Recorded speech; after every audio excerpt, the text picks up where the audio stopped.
EVM हटाओ देश बचावचा नारा या मार्कडवाडीतून दिला जातोय।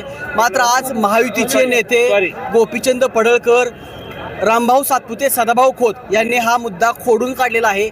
आपल्यासोबत धर्मा माने आहेत की ज्यांची लोकसभेमध्ये चर्चा झाली होती। काय वातावरण आहे गावामध्ये?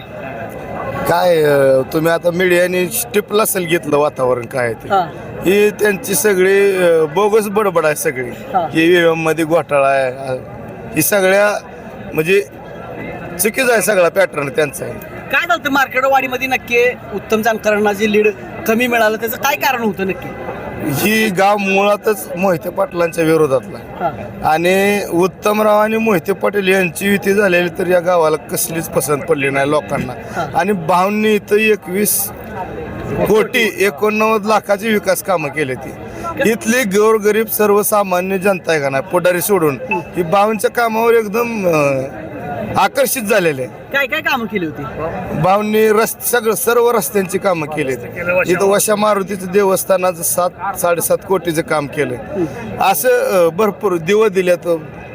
कधी ह्या गावाला कुठल्याही नेत्यानं कधीच एवढा निधी दिला सगळ्या मिळून नेत्यांनी कधी दिलं नसेल तेवढा भावनी एकटी दिला। लोकसभेच्या अगोदर एक डायलॉग व्हायरल झाला तुमच्या नावानं, काय होती त्याच्या पाठीमागची भावना त्यांची काय होती नक्की? काय सगळा प्रकार काय होता? खरं तर ती डायलॉग ज्यावेळेस मारला त्यावेळेस सिच्युएशन वेगळंच होतं। भावनी अगदी अतिशय जवळचा हक्काचा पूर्ण 5 वर्षात मला आम्ही जेवढं पण लोकांच्या समस्या सांगितलं जबाबदारीनं भावनी सोडवले होते म्हणून हक्काचा कार्यकर्ता अशा नात्यानं ती हाक मारलेली होती।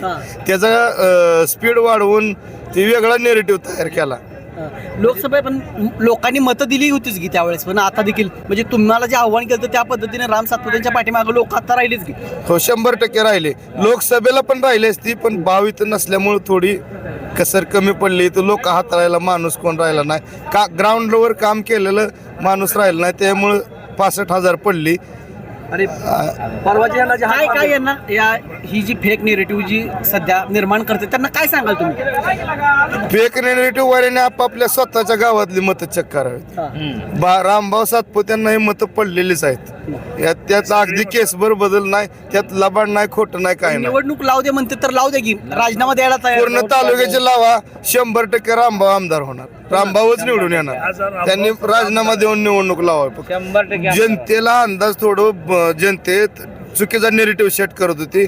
भाव इथं थांबणार नाहीत, बांगला विकून जाणार आहेत। आणि बऱ्याच जणांना असं वाटलं की एवढा तालुक्यातलं सगळं पुढारी एक झाल्यात रामभाऊचं नाही एवढं जुळणार शिजणार। आता लोकांच्या डोक्यात आले रामभाऊच्या पाठीशी किती जनता आहे। आता जर त्यांनी राजीनामा देऊन निवडणूक लावली तर 100% रामभाऊ सातपुतेच आमदार होणार। तर हे होते धर्मा माने यांनी सांगितलेलं आहे की आता जरी निवडणूक लावली तर या क्षणाला राम सातपुते या ठिकाणी भरघोस मताने निवडून येतील।